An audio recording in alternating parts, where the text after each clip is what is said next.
There are two types of diagonals, a leading diagonal and an ending diagonal.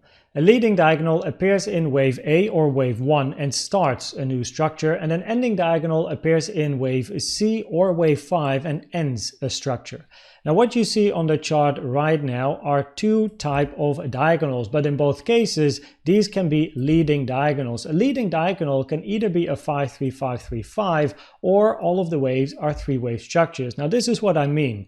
This leading diagonal over here being a 5-3-5-3-5 means that wave 1, 3 and 5 are impulsive structures. So inside wave 1, 3 and 5 we want to count a 5-wave impulsive move, and wave 2 and 4 are always zigzag family structures, either a simple zigzag in an ABC or a double or even triple zigzag, but a triple zigzag is very rare.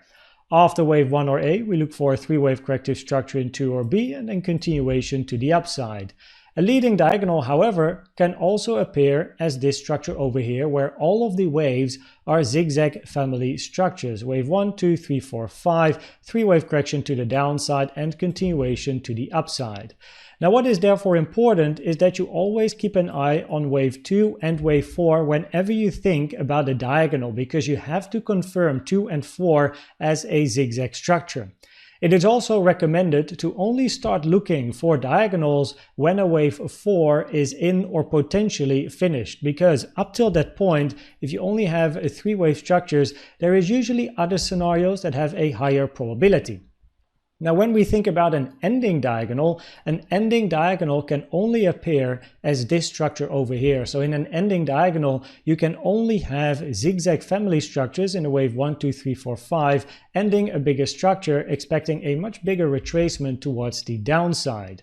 What we like to see, it is a guideline, not a rule, is overlap between the price action of wave 1 and the price action of wave 4. That is by far most common. It is very rare for wave 4 not to retrace deep enough to enter the price action of wave 1.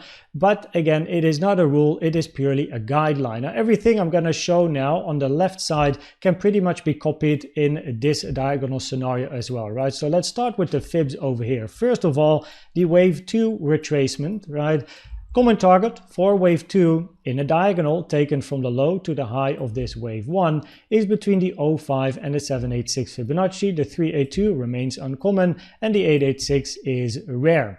It is, however, more common in a diagonal to hit the 886 compared to a normal impulsive structure where you expect a wave 1, 2 and then a big wave 3 to the upside. So that's a small note, but it's a very, very small percentage difference. It's still very rare to actually hit the 886 for a wave 2. Then we have our wave 3 to the upside, and the retracement for wave 4, the common target, is the 382 to the golden pocket taken from the low to the high of wave 3, with the 236, 786 and the 886 being uncommon targets. Wave 5 is not allowed to be longer than wave 3, so you can take a trend-based fib extension from the low to the high of wave 3 to the low of wave 4, and your invalidation for a diagonal is wave 5 hitting that 1-to-1. Wave 3, however, is allowed to be longer than wave 1. It is very rare that this happens. With the old diagonal rules, wave 3 actually had to be shorter compared to wave 1. However, with the most recent update from Elliott Wave International, wave 3 is allowed to be longer than wave 1, but it remains very rare and it does lower the probabilities that you are looking at a diagonal when your wave 3 is longer. But again, it is not an invalidation. Looking at the fib times, preferably your wave 3 is shorter in time and price compared to your wave 1. So with regards to time, you can take a fib time from the low to the high of 1 to the low of 2, comparing wave 1 with wave 3 in time. If wave 3 is longer in time than wave 1, it reduces the probabilities for a diagonal structure. Same is true for this wave 5, right? Preferably wave 5 is shorter in time compared to your wave 3, so you can take a fib time from the low to the high of 3 to the low of wave 4, comparing 3 with 5, and we want to preferably see it finished before the 1-to-1 over here.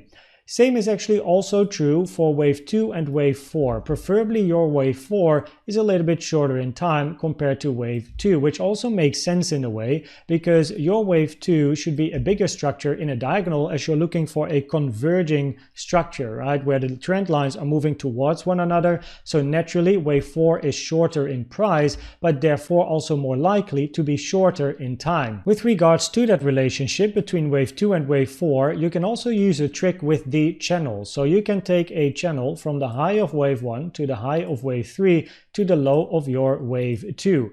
The moment a wave 4 is touching the lower trend line in this particular case, it means that a contracting diagonal is invalidated because a wave 4 is not allowed to hit the lower trend line, as then it means that your wave 4 is longer in price than your wave 2, and that is not what we like to see. If we then finally look at the volume pattern of diagonals, then commonly the volume is decreasing as the pattern is evolving. Of course, with a wave 1, 3 and a wave 5, you can expect a little bit of a surge in volume, but generally what you like to see is a volume moving to the downside as the pattern is evolving, creating a lower high on the volume but a higher high on the chart. And same is true for an ending diagonal. Now again, it's not a rule that has to happen, but that is what you will see most common.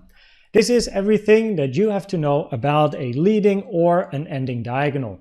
If there are any questions, make sure to write me in the group.